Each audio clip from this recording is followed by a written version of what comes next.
हम इस वर्ष India Canada renewable energy and storage summit आयोजित करेंगे। सिविल न्यूक्लियर एनर्जी में हमने लॉन्ग टर्म यूरेनियम सप्लाई की लैंडमार्क डील की है। हम स्मॉल मॉड्यूलर रिएक्टर्स और एडवांस रिएक्टर्स पर भी मिलकर काम करेंगे। कृषि में वैल्यू एडिशन, एग्री टेक्नोलॉजी और खाद्य सुरक्षा हमारी साझा प्राथमिकताएं हैं। इस दिशा में भारत में India Canada pulse protein centre of excellence स्थापित किया जाएगा। फ्रेंड्स, रक्षा और सुरक्षा के क्षेत्र में बढ़ता सहयोग हमारे गहरे आपसी विश्वास और संबंधों की मैच्योरिटी का प्रतीक है। हम defence industries, maritime domain awareness और मिलिट्री एक्सचेंजेज बढ़ाने पर काम करेंगे। इसी उद्देश्य से आज हमने इंडिया कनाडा डिफेंस डायलॉग की स्थापना करने का निर्णय लिया है। The right honourable prime minister mark Carney, दोनों देशों के डेलीगेट्स, मीडिया के साथी, नमस्कार। प्रधानमंत्री कार्नी का भारत में स्वागत करते हुए मुझे बहुत खुशी हो रही है। प्रधानमंत्री के रूप में यह उनकी पहली भारत यात्रा है। हम इसे एक महत्वपूर्ण माइलस्टोन के रूप में देखते हैं। पिछले वर्ष कनाडा में आयोजित G7 बैठक में उन्होंने मेरा और मेरे डेलीगेशन का गर्मजोशी से स्वागत किया था। आज उसी आत्मीयता से उनका स्वागत करना मेरे लिए सौभाग्य की बात है। दुनिया में बहुत कम लोग हैं जिनके सीवी में 2 देशों की सेंट्रल बैंकिंग लीडरशिप लिखी हो। हमारी पहली बैठक से ही हमारे संबंधों में एक नई ऊर्जा, परस्पर विश्वास और सकारात्मकता आई है।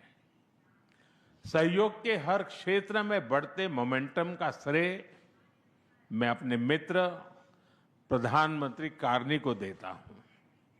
फ्रेंड्स, भारत और कनाडा लोकतांत्रिक मूल्यों में अटूट विश्वास रखते हैं।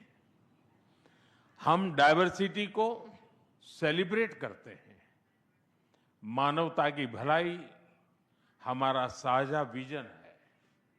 यही विजन हमें हर क्षेत्र में आगे बढ़ने की प्रेरणा देता है।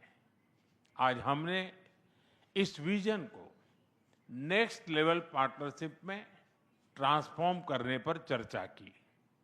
हमारा लक्ष्य है कि 2030 तक हमारा व्यापार $50 बिलियन तक पहुंचे। आर्थिक सहयोग का पूरा पोटेंशियल अनलॉक करना यह हमारी प्राथमिकता है। इसलिए हमने कॉम्प्रिहेंसिव इकोनॉमिक पार्टनरशिप एग्रीमेंट को जल्द ही फाइनलाइज करने का निर्णय लिया है। इससे दोनों देशों में निवेश और रोजगार के नए अवसर बनेंगे। कनाडा के पेंशन फंड्स ने भारत में $100 बिलियन का निवेश किया है। यह भारत की ग्रोथ स्टोरी में उनके गहरे विश्वास का प्रतीक है। आज हमें दोनों देशों के बिजनेस लीडर से भी मिलेंगे। उनके सुझाव हमारी आर्थिक साझेदारी का रोड मैप तय करेंगे। फ्रेंड्स, टेक्नोलॉजी और इनोवेशन में हम नेचुरल पार्टनर हैं। With Canada and India innovation partnership, we will turn ideas into global solutions. पिछले महीने भारत में हुई एआई इम्पैक्ट समिट की सफलता में कनाडा के बहुमूल्य योगदान के लिए मैं प्रधानमंत्री कार्नी का आभार व्यक्त करता हूं।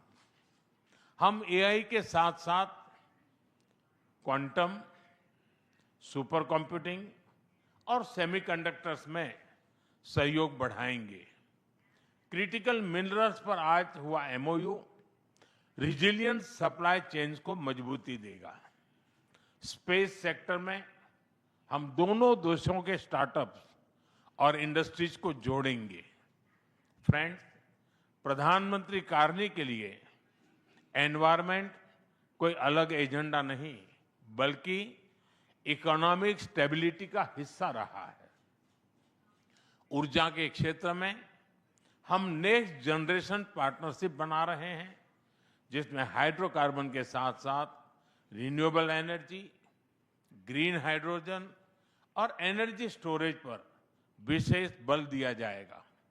हमें खुशी है कि कनाडा ने इंटरनेशनल सोलर अलायंस और ग्लोबल बायोफ्यूल अलायंस से जुड़ने का निर्णय लिया है।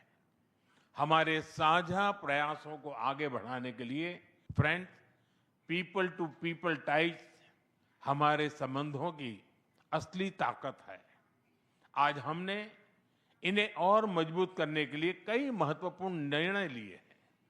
एआई, हेल्थ केयर, एग्रीकल्चर और इनोवेशन में आज कई यूनिवर्सिटीज के बीच नई पार्टनरशिप की घोषणा हो रही है।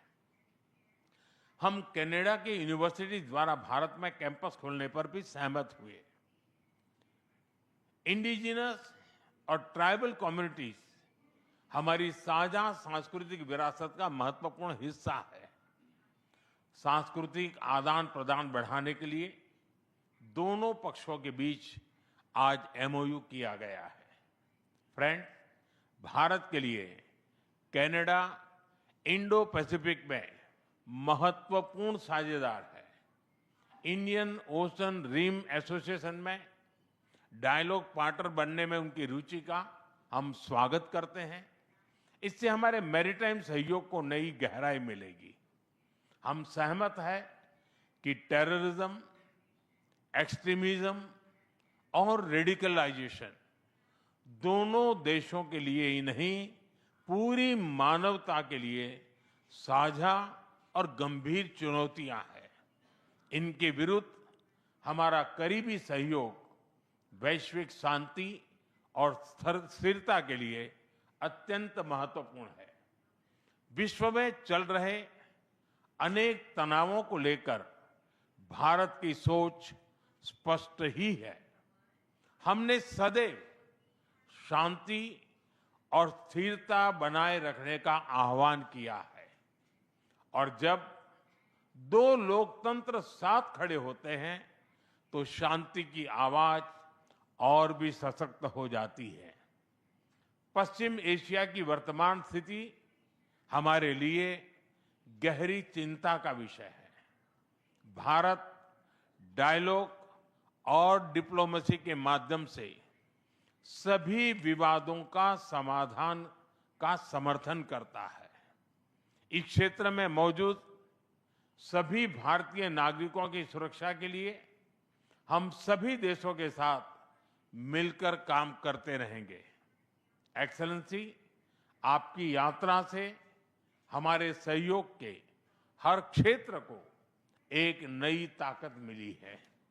भारत के प्रति आपकी गहरी प्रतिबद्धता और दूरदर्शिता के लिए मैं एक बार फिर आपका हार्दिक अभिनंदन करता हूं। बहुत बहुत धन्यवाद।